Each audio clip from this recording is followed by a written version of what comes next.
Mirëmëngjesi të nderuar teleshikues, ku takuam sërish në emisionin e përditshëm What Happened Today, ku do të jemi së bashku çdo ditë në orën 07:30.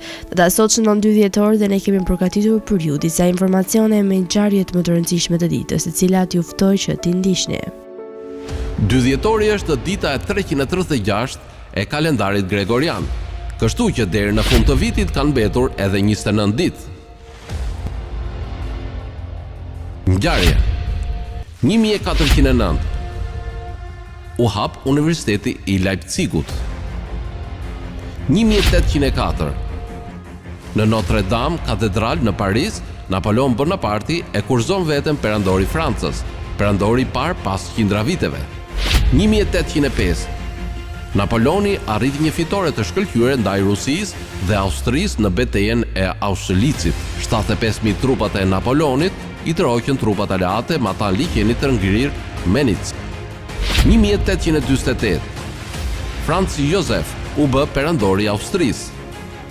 1908 në Kin, fëmiu 2 vjeçar Pu Yi bëhet perandori i vendit. 1939 në New York u hap aeroporti LaGuardia Airport. 1971 Abu Dhabi, Ajman, Fujairah, Sharjah, Dubai dhe Al Kuwait formuan Emiratet e Bashkuara Arabe. 1976 Fidel Castro bëhet presidenti i Kubës duke zëvendësuar presidentin Osvaldo Dorticos Torrado. 1990 kolecioni i udhëhequr nga kancelari Helmut Kohl fitoi zgjedhjet e para në tërë Gjermaninë që nga viti 1932. 1993 mbreti kolumbian i drogës Pablo Escobar u vra në Medellin. 2005 Van Tong Nguyen u ekzekutua në Singapur për trafikim të drogës. Lindje 1923 lindi Maria Callas, këngëtare greke. 1944 lindi Ibrahim Rugova, presidenti i parë i Kosovës së pavarur. 1952 lindi Visar Zhiti, shkrimtar shqiptar. 1962 lindi Vlado Pushkovski, politikan maqedonas. 1981 lindi Britney Spears, këngëtare amerikane. Vdekje 1547 vdiq Hernan Cortés, kompozitor spanjoll. 1990 vdiq Aaron Copland, kompozitor dhe dirigjent amerikan. Festa dhe përvjetore 1971 pavarësia e Emirateve të Bashkuara Arabe.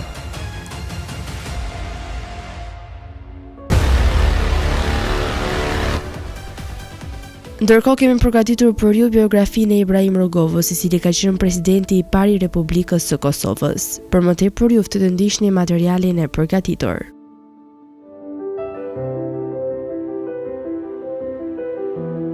Ibrahim Rugova lindi më 2 dhjetor 1944, vdiq në 21 janar 2006. Ishte një politikan, studios dhe shkrimtar shqiptar i Kosovës, i cili shërbeu si presidenti i parë i Republikës së Kosovës, duke shërbyer nga viti 1992 deri në vitin 2000 dhe sërish nga viti 2002 deri në vdekjen e tij në vitin 2006.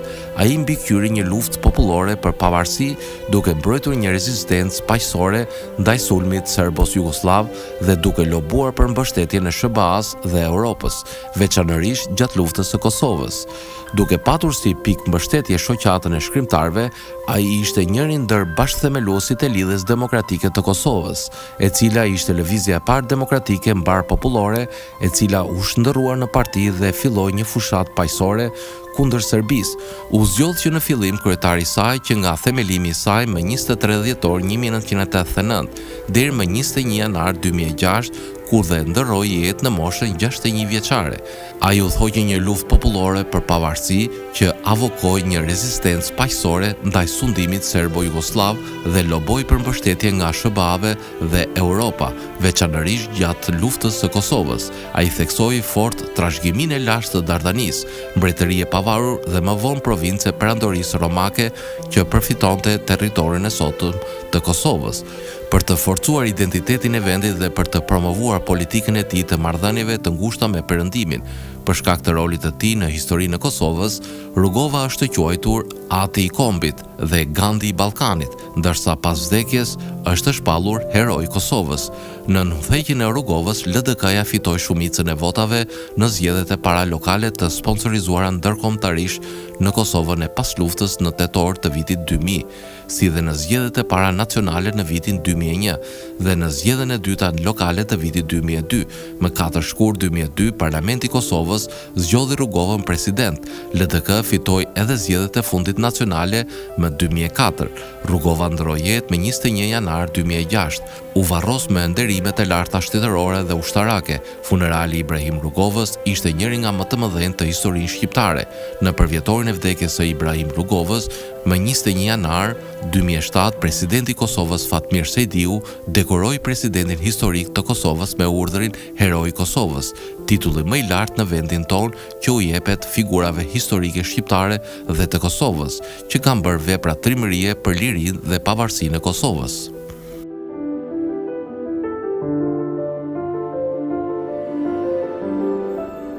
Tani do të kalojmë në rubrikën Kuriozitete, ku sot do të flasim për e-books. A e dini se si u zhvilluan e-books? Koncepti i një libri elektronik u krijua për herë të parë në vitin 1930, avërsisht në të njëjtën kohë, kur librat me letra me kapak u shfaqen për herë të parë. Shkrimtari Bob Brown shkroi fillimisht për idenë e tij për një e-reader që do t'i lejonte lexuesit të lexonin libra në një ekran pasi të shikonin tokin e tij të parë, domethënë një film me muzikë dhe tinguj. Ai e quajti këtë ide Readis, duke lënë më njanë termin fillestar toki. Brown mendoi se kjo ishte një ide e mirë pasi shpikja e televizorit i kishte larguar njerëzit nga leximi i librave. Kjo ide hipotetike e Readis do t'i lejonte njerëzit të lexonin libra shumë më shpejt se sa të mund të lexonin librat e shtypur. Përveç konvertimit të librave me skedar digjital, ideja e Brown do të zëvendësonte gjithashtu fjalët normale me një numër të madh simbolesh për të mano për të përdorur lloje të reja të shenjave të pikësimit për të treguar veprimin ose lëvizjen. Prototipi i parë i pajisjes e-reader u krijua nga mësuesja e shkollës spanjolle angleze Ruiz Robles në vitin 1949, pasi pas studentët e saj që përpiqeshin të mbanin libra të rënd nga shkolla çdo ditë, ajo u frymëzua të krijonte një pajisje që do t'i lejonte studentët të përballonin më lehtë ngarkesat e tyre të leximit. Angela Ruiz Robles e quajti shpikjen e saj Enciclopedia Mecanica, pra Enciclopedia Mekanike. Pajisja përmbante bobina teksti të printuara, të cilat mund të funksiononin duke përdorur ajër të kompresuar. Ky prototip i parë nuk ishte elektronik, por ishte pajisja e parë e njohur e automatizuar e leximit. Shpikja e saj kaloi nëpër disa ridizajnime dhe versioni përfundimtar përfshin të regjistrime audio, një xham zmadhues, një makinë llogaritse dhe një dritë elektrike leximi. Shpikja nuk u mor kurrë për prodhim masiv, por një nga prototipet e saj ruhet ende në Muzeun Kombëtar të Shkencës dhe Teknologjisë La Coruña në Spanjë. Ka ende disa debate nëse Index Tomitikus i përgatitur nga Roberto Busa mund të konsiderohet kandidati i vërtetë i librit elektronik të parë në botë. Në vitin 1949, Roberto Busa filloi të krijonte një indeks elektronik me shumë shënime për veprat e teologut Thomas Aquinas, të cilin e përfundoi plotësisht në vitin 1970. Kjo vepër digjitale fillimisht të ruaj në një kompjuter të vetëm, por u publikuar përfundimisht si CD-ROM në 1989. Disa historianë nuk e konsiderojnë këtë vepër si librin e parë elektronik, pasi synoi të përdorej për studimin e teksteve ekzistuese të shkruar në vend që të ishte një botim i pavarur i botuar.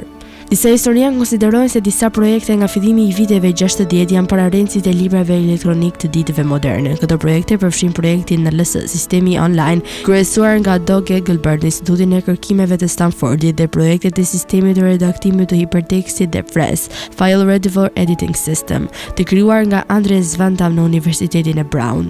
Dokumentet e FRES u ekzekutuan në kompjuterit kryesor të IBM-s dhe u formatuan në mënyrë dinamike për përdorues të ndryshëm, pajisjet e ekranit, madhësi dritaresh dhe të tjerë. Këto sisteme lejuan përdorimin e hiperlidhjeve, grafikëve dhe shumë aftësive të tjera. Në përgjithësi mendohet se Van Dam ka shpikur termin libër elektronik. FRES u përdor kryesisht për të lexuar tekste të shumta në internet, si dhe për shënime dhe diskutime në internet në disa kurse, duke përfshirë poezinë angleze dhe biokimin. Michael Hart vlerësohet si shpikësi i librit elektronik siç e njohim ne sot. Në vitin 1971, Michael S. Hart u dha një kompjuter të pakufizuar Xerox në laboratorin e kërkimit të materialeve, i cili përdorej kryesisht për përpunimin e të dhënave, por ishte gjithashtu i lidhur me ARPANET, pararenci i internetit modern. Kur Hartit ju dha një kopje deklaratës së pavarësisë në një dyqan ushqimesh lokale në përkujtim të 4 korrikut, ai u frymëzua të shtypte gjithë tekstin në kompjuter dhe ta bënte të disponueshëm për të shkarkuar nëpërmjet ARPANET. Skedari, i cili u bë i njohur si libri i parë elektronik për shumë historianë, u shkarkua në atë kohë vetëm nga 6 persona. Ardhën pas kryer versionin elektronike të teksteve të tjera, duke përfshirë ligjin e të drejtave, Kushtetutën Amerikane dhe Biblën. Pastaj themeloi projektin Gutenberg, ku bëri tekste të domenit publik të disponueshëm për njerëz në mbar botën për t'i shkarkuar ato falas. Projekti Gutenberg funksionon ende sot duke ofruar akses në e-books në formatin e tekstit të thjeshtë që mund të lexohen praktikisht në çdo pajisje digjitale. Në vitin 1997, Incorporation zhvilloi një teknologji që do lejonte ekranet digjitale të reflektojnë dritën ashtu si letra e zakonshme, pa pasur nevojë për një dritë prapa. Rocket e-book ishte pajisja e parë komerciale e Reader që përdori këtë teknologji. Kjo teknologji u përdor nga disa prodhues për të krijuar pajisje të reja i Reader, duke përfshirë Amazon Kindle, i cili u lançua në vitin 2007 dhe u bë Readeri më i popularizuar në botë.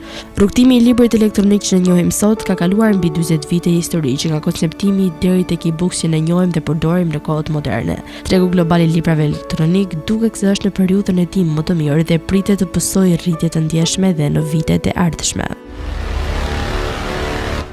Tani do të kalojmë në rubrikën edhe shëndeti. Fruti që kanë përzgjedhur për sot është pjeshka. Pjeshkët janë të pasura me ushqyes dhe antioksidant. Ka një përbajtje që e bën këtë frut ideal për femrat shtatzëne. Pjeshkët me lëng janë ndër frutat më të mira të verës. Pjeshkët ofrojnë një sër vlerash thelbësore për funksionimin e shëndetshëm të organizmit. Ato janë të pasura me vitaminat A, E, C, K, B1, B2, B3, B6, beta-karoten, folat dhe acid pantotenik. Pjeshkët ofrojnë shumë minerale të nevojshme, siç janë kaliumi, kalciumi, magnesi, hekuri, mangani, fosfori, zinku dhe bakri. Ato përmbajnë pak kalori dhe pak yndyrra të gopura dhe për më tepër janë një burim i mirë fibre. Antioksidantët. Pjeshkët përmbajnë lutein, që ndihmon kundër radikaleve të lira dhe mbrojnë organizmin nga dëmet e shkaktuara prej tyre. Plot kalium. Pjeshkët përmbajnë kalium, që është thelbësor për funksionimin e nerveve dhe të gjithë trupit. Mungesa e kaliumit në organizëm mund të shkaktojë probleme të rënda që ndikojnë në forcën e muskujve dhe shkaktojnë rrahje të çrregullta të zemrës. Tretja, pjeshkët ruajnë shëndetin e sistemit tretës sepse janë të pasura me alkalin dhe fibër. Sistemi nervor, prania e magnezit tek pjeshkët ndihmon në parandalimin e stresit dhe ankthit dhe e mban sistemin nervor të qetë. Pjeshkët përmbajnë përbërës bioaktiv që kanë ndikim të mirë kundër çrregullimeve shëndetësore që shkaktojnë obezitet. Ato janë të pasura me acid askorbik dhe zink që ndihmon funksionet normale të trupit dhe sistemin imunitar. Zinku dhe vitamina C janë të rëndësishme për shërimin e plagëve, ndërkohë që antioksidantët përshpejtojnë largimin e infeksioneve. Ulja e kolesterolit. Studime kanë treguar që përbërësit fenolik të pjeshkëve ndihmojnë në mbajtjen e kolesterolit në nivel të ulët. Për më tepër, ato stimulojnë kolesterolin e mirë. Kjo ndihmon në uljen e gjasave të shfaqjes së sëmundjeve të zemrës dhe në shëndetin kardiovaskular në përgjithësi. Kundër plakjes.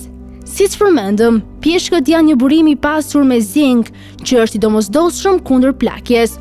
Konsumi i ushqimeve të pasura me zink promovon prodhimin e antitrupave dhe parandalon dëmet e qelizave të shkaktuara nga radikalet e lira. Pjeshkët kanë vlera të shkëlqyera për kujdesin ndaj lëkurës, syve dhe gjatë shtatzanisë, pikërisht fal vitaminave dhe mineraleve.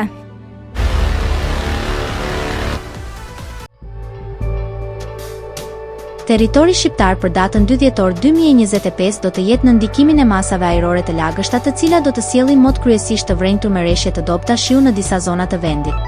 Paraditja do të paraqitet me vranësira të dendura në perëndim dhe reshje të lehta në veri, ndërsa pasditja sjell një situatë më të qëndrueshme me intervale kthjellimesh të shkurtra. Temperatura minimale pritet të zbresë deri në 3 gradë Celsius, ndërsa ajo maksimale të arrijë deri në 16 gradë Celsius në zonat bregdetare.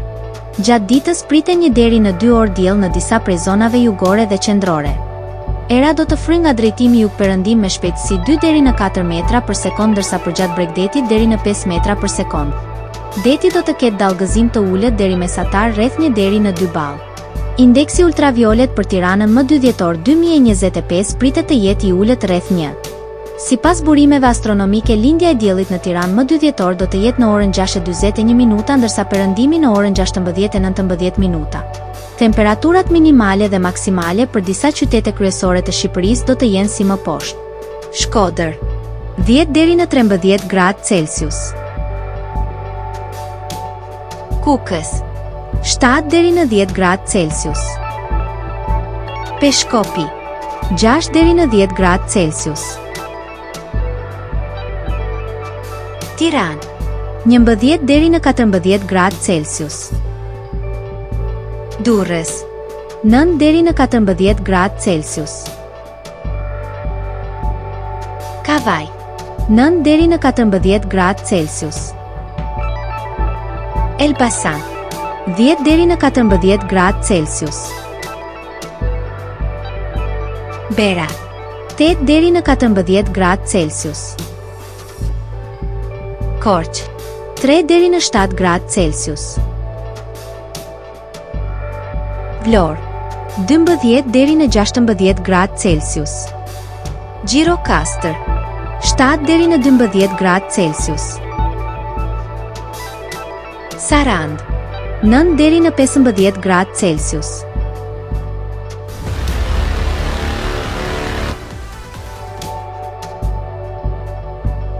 Territori i Kosovës për datën 2 dhjetor 2025 do të jetë në ndikimin e masave të lagështa ajrore, të cilat do të sjellin mot të paqëndrueshëm me vranësira dhe rreshje të dobëta shiu në disa zona. Paraditja pritet të jetë me vranësira të shpeshta në veri dhe qendër, ndërsa pasditja sjell kthjellime të lehta të ndërthurura me rreshje të pakta shiu në perëndim.